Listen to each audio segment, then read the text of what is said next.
Hi guys, welcome back to a new video of Quick Guide. Today in this video, I'm going to show you how you can change your zone in Instacart. Keep watching the video till the end. To change your zone on Instacart, firstly open your Instacart application. The home page of Instacart application will be displayed on the screen. Tap on three lines at the top left corner of the screen. Scroll down and tap on Account Settings. On the next page, click on Addresses. Click on the current location shown there and shift or change the location and then click on Done. This is how you can change your zone on Instacart quickly and easily just in few steps.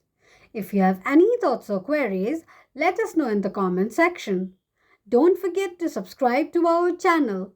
Also press the notification bell icon so that YouTube will notify you whenever we post a new video. I hope this video was helpful to you. If it was, go ahead and give us a thumbs up. Thank you so much for watching.